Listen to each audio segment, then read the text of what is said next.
Hi guys, welcome our YouTube channel. Parents would like to think that the content that is advertised as child-friendly is child-friendly, but unfortunately that is not always the case. Throughout the history of children's television, many programs have been produced that contain explicit content that is not meant for children. While these productions have been called out by parents and media organizations, sexual content in children's media continues, and seems to only be getting worse and worse. These are 10 of the most explicit children's TV shows to ever air. Have a nice watch. 안돼, 왜 그랬을까? 걔네들 찾았어요? My GPS shows Finn and Jake over there. Let's roll. Animated TV show Adventure Time has always been a home to many dirty jokes. Set in a post-apocalyptic world and centering around the adventures of a boy named Finn, and his magic dog Jake in the magical land of Oo. The show was broadcast on Cartoon Network, and ran from 2010 to 2018. Throughout its 8-year run, the show was always a source of controversy for parents due to the content of some of its jokes. Some of the controversial jokes included Jack and Lady Rainicorn getting naked running through cabbage fields, Jake implying he has a foot fetish, and Finn being suggestively invited into a bouncy castle to watch the princess bounce. All of these adult moments took place in a television show that was all in a show marketed to children and tweens. It is no wonder that parents were against their children watching the show. I'll get it. Nobody else get it. Hi. Hi. I'm Teddy's dad. Nice to meet you, sir. Spencer and I are studying for our biology test tomorrow. Good Luck Charlie had a simple and traditional premise. Too many kids, overtired parents, and plenty of wholesome family moments and jokes to keep child audiences coming back again and again. Sprinkled in with the child-friendly humor are a few jokes that only the adults in the audience could understand. In the episode Teddy on Ice, parents Amy and Bob find out that their toddler daughter Charlie is using curse words, and they don't know how to stop her. Although we actually do not see Charlie curse, the implication is more than enough for a children's program. In several other episodes including Snow Show Part 1, and Take Mel Out to the Ball Game, characters stripped in front of the camera. These are just a few of the dirty jokes and moments within the show. Fans have picked up many more both during and after the show's run. Despite this, Good Luck Charlie ran from 2010 to 2014 with 97 episodes and a TV movie being produced as well. Today it remains a Disney classic, with its dirty jokes largely forgotten by the general public. Now hold on, Missy. A gorilla. 900 pounds. On the loose? Ma'am, I'd be more than happy to help you find your gorilla. You must be joking. Johnny Bravo was an animated series on Cartoon Network about the life of Johnny Bravo, an overconfident playboy that ran from 1997 to 2004. From its first episode, the show was chock full of adult references despite it running on a children's network. Many of the sexual references in the show included such extremes as a virgin sacrifice, and such regular inappropriate actions such as Bravo not respecting women's personal space. In regards to the show's controversial moments, the show's creators said that they were not overly concerned with the adult content and that they did not believe anyone was watching the show. Wake up! I didn't skate on the table, Mom. Oh, hey, Coach Halder. I heard you've got the spiciest chicken in the food court. This animated TV show about 6 16-year-olds hanging out at a local mall focused on coming-of-age experiences that all teenagers experience, such as finding a part-time job and starting to date.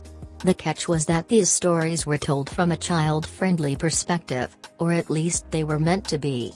Mostly.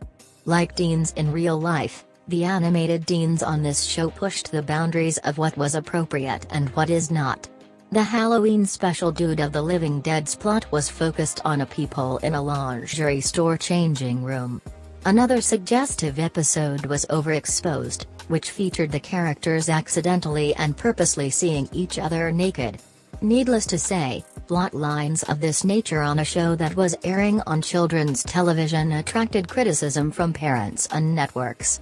These controversies, among others, were the reason why the show was eventually cancelled in 2010. Last time on Total Drama Island. The 11 surviving campers were put through Master Chief Hatchet's brutal boot camp. Duncan was the first to be sent to the brig by Major Harshness for The Canadian animated TV show featuring teenagers on an island doing extreme challenges had no shortage of dirty moments. Censored nudity was common throughout the series, despite the fact that the animations were meant to be of 16-year-old children. In addition, many of the actions the animated teens were forced to do, such as eating bull testicles, attracted controversy or were even censored in areas such as the United States, where it was changed to bull meatballs. Although the following seasons of the show did contain censored nudity and teens performing extreme actions, it was much more sparse and toned down than in the first season. Where are the tablecloths, the candles, the string quartet? You had a string quartet at your school? For breakfast. At lunch it was the Philharmonic. Oh, table for two. Something with a view, please. The Sweet Life of Zack and Cody was one of Disney's most successful shows of the early 2000s. The show centered around two brothers who lived in a luxury hotel with their mother and the various exploits they found themselves in. While most of these exploits were child-friendly, many of them crossed the line. For example, in the episode Forever Plaid, the boys, aged 14, drilled holes into the wall to spy on a high school girls' soccer team in the next room as they changed and gossiped. Another episode featured a joke where 16-year-old London began to strip naked when being told to strip and make the bed, in reference to removing sheets. These sexual jokes, among others, were mostly ignored by viewers, and the show avoided controversy throughout its run and its 3-year-long spin-off series, Sweet Life on Deck.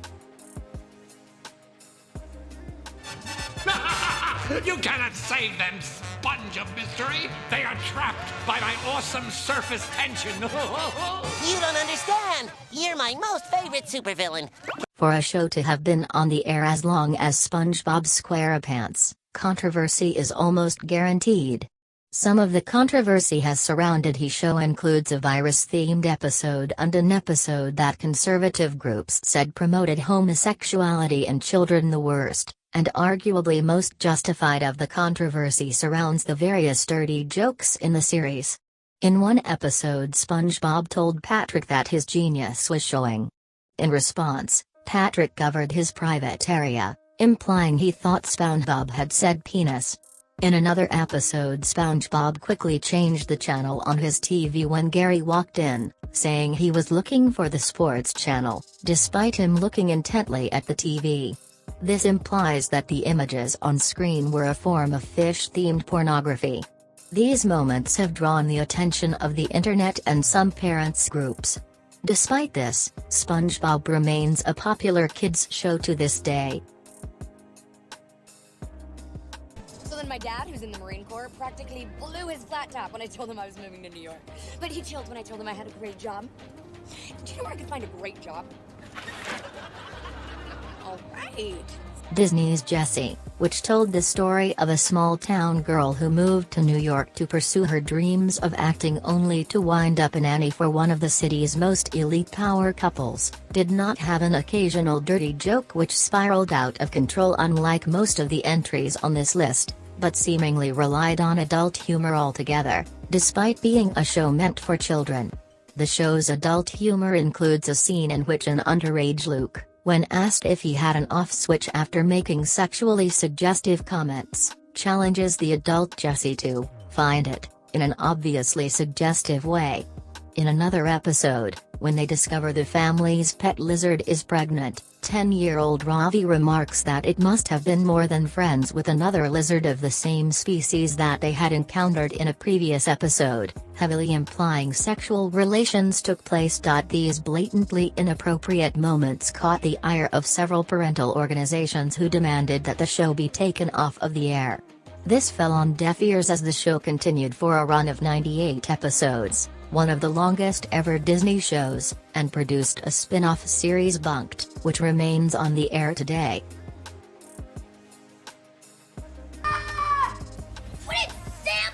Let go of my foot! Too much friction! Let go! What is the matter with you? Why'd you film us at the auditions today?